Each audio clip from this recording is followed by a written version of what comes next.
Hey guys, it's Ed with CMC Reptiles. Want to do a little short video just going over some of these hatchlings, looking at some of these patterns. And I'm not going to go through every hatchling, but just some of the most really cool looking ones.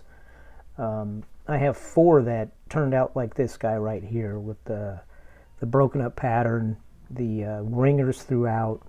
The pairing for this clutch was just a super leopard, lesser cinnamon to a lesser leopard.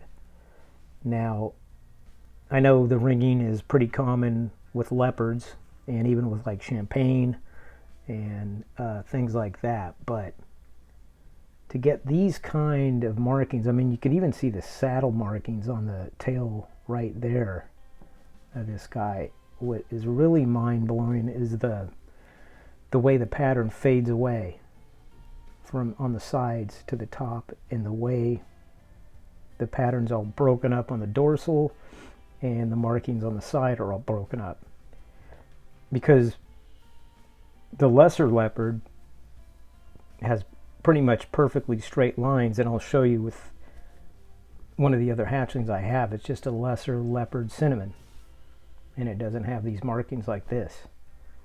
But first I want to show you this crazy white snake with really cool white pattern on it.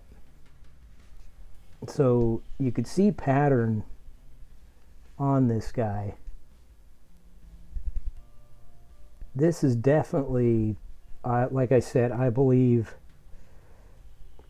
you know, 2 super forms, one being super leopard and then super lesser. Because I have the other one with the white paradoxing, which I'll show you in a minute, but check out the eyes on this guy too. So the middle, the eyeball itself is red and then black around it, but man, just a crazy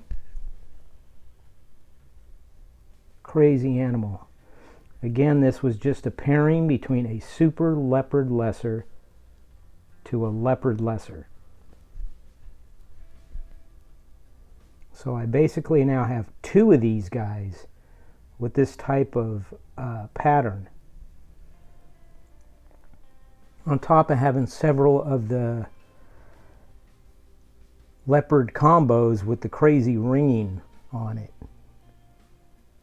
But that's pretty neat. I'm so excited about this clutch and how this turned out.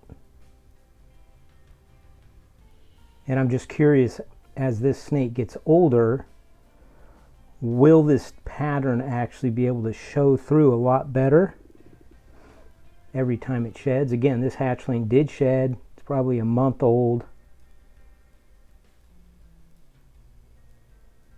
And you can even see the different coloration on top of the head.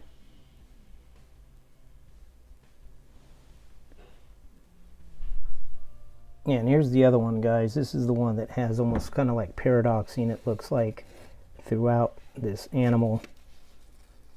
You can see the top of the head right there. Just little tiny blotches you'll see throughout this guy.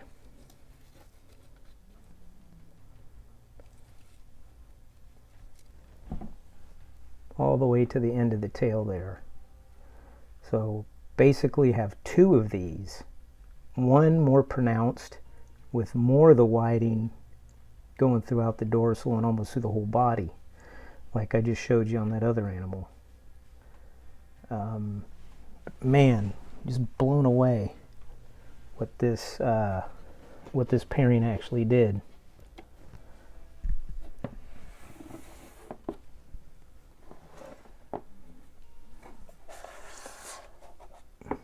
Here's another one. Same thing. Broke it up. I mean, they almost look identical. So I think that kind of just proves what the super form of the leopard can do when you mix it with other genetics. It just totally breaks up the pattern all throughout here. Even the dorsal line. Of course, the ringers.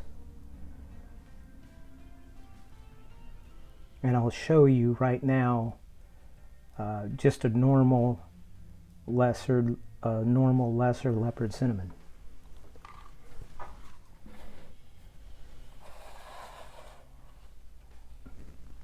Right here, guys. So this guy right here is just pretty much doesn't have a lot of the ringing. It does have some faded sides, but you see how much straighter that dorsal is.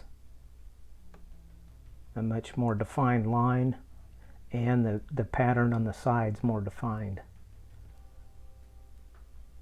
With no ringers.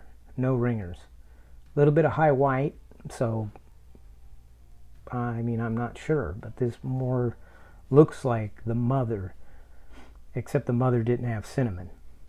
She was just a lesser leopard.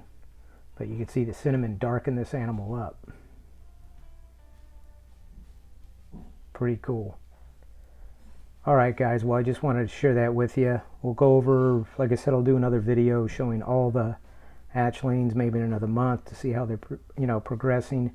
These guys are pounding the food and they're all doing well. I just put up a video showing a few of them eating, and some of these guys are going to be eating tonight. Alright guys, I will talk to you later.